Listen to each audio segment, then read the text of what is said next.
नमस्कार दोस्तों।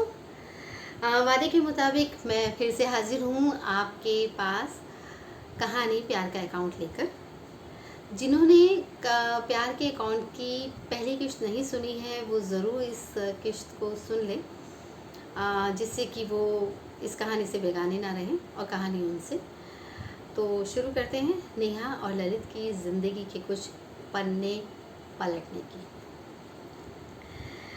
नेहा एक समझदार व्यक्तित्व की मलिका थी। उसने अपने बच्चों को भी समझदार बनाया था।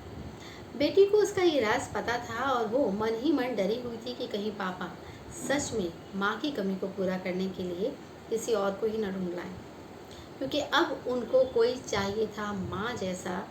और माँ जैसा उन्हें इस उम्र में कौन मिलेगा। कितना कमज़ोर होता है ना आदमी। नेहा को तो इस घर ने आवाज़ों के अलावा कुछ नहीं दिया था, पर वो इन आवाज़ों से ही खुश थी, क्योंकि जब से नौकरी छोड़ी थी तब से सिर्फ और सिर्फ घर की होकर रह गई थी।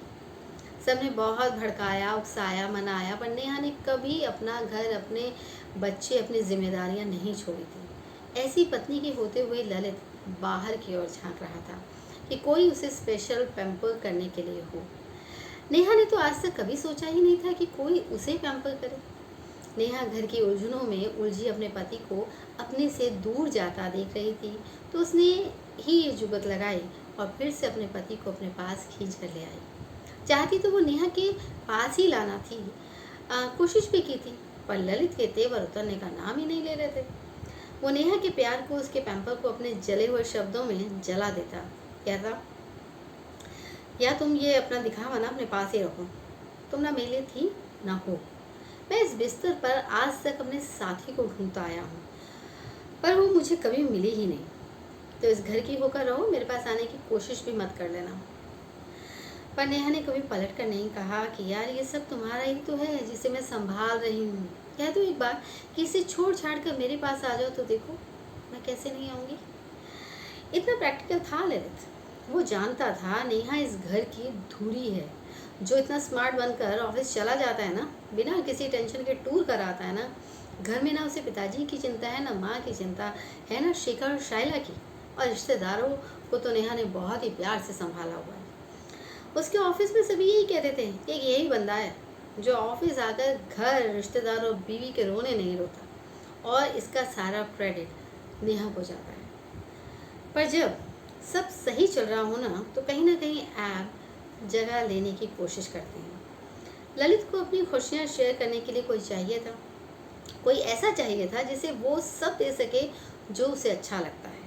उसके दिल में मोहब्बत की फरमाइशें उठने लगी थी, और ऐसे में किसी के मैसेज ने उसकी इस फरमाइश को पूरा करने की आस जगा दी। अब उसे मिस मैसेज चाहिए थी, जिससे वो ढेर सारी बातें करे, सारे दिन के किस्से कहानी बताए। नेहा के पास तो टाइम ही नहीं था उसको सुनने का। एक ये मिस मैसेज ही थी जो उसे प्यार से सुनती थी या पढ़ती थी। शायला को ये सब अच्छा नहीं लग रहा था। उसने अपने पापा को एहसास कराने के लिए उनकी बातों के जवाब देने बंद कर दिए थे, पर इस बात का असर भी ललित पर नहीं पड़ा। उसे एहसास ही नहीं था कि शायला उससे बात ही नहीं कर रही है। खाने की टेबल पर बैठे हुए शायला ने कहा, पापा चले इस वीकेंड कहीं बाहर। ललित ने अपना सिर फोन पर से बिना उठाए बोला, कहाँ, मैं तो नहीं जा पाऊंगा। हाँ तुम चले जाओ, मैं सारा अरेंज कर दूंगा। हमारी कंपनी का गेस्ट हाउस इंडिया के हर कोने में है, तो कोई टेंशन की ज़रूरत नहीं है। इस बात पर सबने एक दूसरे की ओर देखा, पर ललित ने किसी की तरफ भी नहीं देखा। उसका ध्यान सिर्फ फ़ोन पर था। ललित की माँ ने कहा, नेहा को डांटना शुरू किया, क्या बहू, ज़रूरी था इसके हाथ में टुनटुना देना? जैसे बंदर के हाथ में शीशा लग जाए तो वो अपनी शक्ल देख देख कर निहाल होता रहता है ना, वैसे ही हमारा लल्लू हो गया है। पता नहीं इस मरे फ़ोन में झांक झांक कर क्या देखता रहता है। अरे कुछ अच्छा तोहफा दे देती इसकी शादी की सालगिरह पर। पता नहीं क्या दे दिया है तुमने। जब से इसके हाथ में आया है तब से इसने दुनिया से ही नाता तोड़ लिया है। क्या भैया सन्यासी होने का ज्ञान ले रहे हो क्या? नेहा मुस्कुरा दी। शायला ने नेहा की तरफ देखा और नज़रों से कहा, इसमें भी आपका कसूर है। नेहा ने उसे चुप रहने का इशारा किया। ललित ने मुस्कुरा के कहा, क्या हुआ माँ? आज खाना अच्छा नहीं बना जो अपनी बहू का गुस्सा मुझ पर उतार रही हो। माँ ने पूछा, तू बता, तुझे कैसा लगता है आजकल खाना? ललित ने थोड़ा मुंह बनाते हुए कहा, अब वो बात नहीं रही नेहा के हाथों में, आजकल तो खाना ऐ नहीं है। ललित के पापा बहुत देर से सुन रहे थे। उन्होंने थोड़ा सा झल्ला कर कहा, और तेरे में वो बात रह गई है? अरे मुझे क्या हुआ, मैं तो वैसा की वैसे ही हूँ, ललित ने कहा। माँ ने अपना सिर मारते हुए कहा, हाँ, सिर्फ बहू और हम ही बदल गए हैं, ये तो वैसा ही है जैसा था। नेहा खाना एम ही बना रही है, खाना खाना एक दिन भी नहीं छोड़ा इसने। नेहा ने बात को बीच में टोकते हुए कहा, अरे माँ, आपका अनुपमा शुरू हो जाएगा, जाइए देख लीजिए, नहीं तो फिर बाद में आप रिपीट टेलीकास्ट देखेंगी। माँ ने टेबल से उठते हुए कहा, अजी रोको इसको, वरना एक सीरियल हमारे घर में भी शुरू हो जाएगा। ललित मुस्कुरा कर अपने कमरे में चला गया। नेहा वहीं कुर्सी पर बैठी रह गई। वो ललित को देख रही थी, सोच रही थी कि शायला की बात कहीं सच ही ना हो जाए। हमें प्यार की ज़रूरत होती है या साथ की। फर्ज करो ललित को कोई सच में गैर साथ मिल गया तो वो खुश हो पाएगा? हो भी गया तो उसका परिणाम क्या होगा? उसकी उस छोटी सी खुशी में वो तो कुछ दिन के लिए खुश रह भी लेगा, पर बाद में भुगतना तो सबको ही पड़ेगा ना। नेहा ने मन ही मन सोच लिया कि वो आज ललित से बात जरूर करेगी। शायला माँ को देख रही थी, कहना तो चाह रही थी कि आप पापा को सब बता दो, पर वो चुप रही, क्योंकि अगर माँ बिखरी डाइनिंग टेबल से उठ गई थी तो इसका मतलब था कि वो कुछ सोच कर ही उठी है। शायला ने अपने भाई के सिर पर दो चार मारते हुए कहा, चल ये बर्तन किचन में रख, जब देखो फोन में घुसा रहता है। अरे मैं क्यों रखूं, तू रख, माँ कहाँ गई है? शायला ने उसके सिर पर एक और जमाया, काम के लिए माँ को याद करता है, ये काम तेरा भी है, समझा? अपनी कुर्सी से उठकर कहा, अरे ये काम कब से मेरा हो गया, अभी तक तो तुम दोनों ही करते थे। शायला ने उसके हाथ में झूठी प्लेटें थमाते हुए कहा, आज से माँ को भी थोड़ा वक्त चाहिए होता है जिससे वो पापा के साथ बैठ सके, समझा? शेखर ने प्लेटों को वापस टेबल पर रखते हुए कहा, वेरी बैड आइडिया बहन, पापा के पास फुर्सत है किसी के पास बैठने या बात करने की? पापा तो ऐसे बिजी हुए हैं कि बस। शायला ने सबकी सब प्लेटें उसके हाथ में थमा दी जिससे वह उसे अच्छे से मार सके। हाँ, जैसे तुझे बड़ा टाइम होता है, उसके सर पर मारते हुए शायला बोली। शेखर मार खाते हुए चिल्लाया, अब मारा ना तो सारी प्लेटें यहीं छोड़ दूंगा।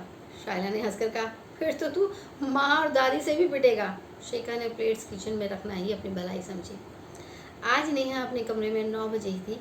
ललित ने ये बात नोटिस करते हुए कहा, क्या बात है, आज तुम्हें किचन में कुछ काम नहीं है क्या?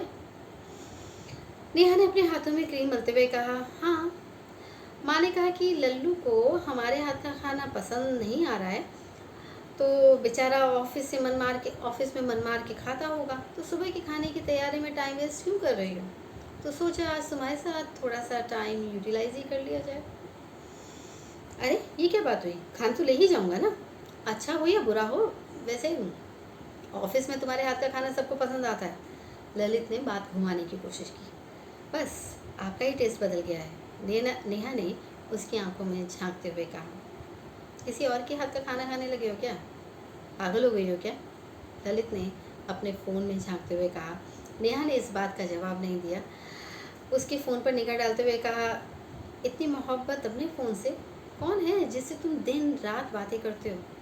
कुछ भी कहो, तुम्हारी निगाह बस अपने फ़ोन पर ही रहती है क्या? आप सारे काम तुम इस फ़ोन वाली से सलाह करके करते हो क्या? कहीं इस फ़ोन वाली के हाथ का खाना तो नहीं पसंद आने लगा तुम्हें?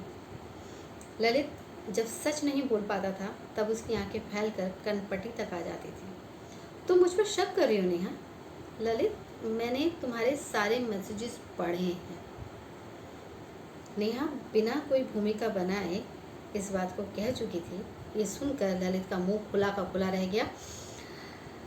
नेहा ने उसके पास बैठते हुए कहा, इजाज़त हो तो टाइम मिलेगा तुमसे तुम्हारी बातें करने का? ललित चुपचाप सरक कर एक कोने में हो गया और नेहा ने उसकी तरफ देखकर अपनी बात शुरू की। तो आज की कहानी यहीं तक। तीसरी किस्त में हम सुनेंगे नेहा और ललित की क्या बातें होती हैं। तो मेरे चैनल को आप लाइक, सब्सक्राइब और कमेंट ज़रूर लिखिएगा। छोटी मोटी गलती हो जाती है कि मैं कोई भी रीटेक नहीं लेती हूँ, एक ही गो में आपको कहानी सुना देती हूँ। तो मेरे साथ इस चीज़ को सह लीजिएगा। कहानी अच्छी लगे तो ज़रूर बताइएगा। थैंक यू, खुश रहिए।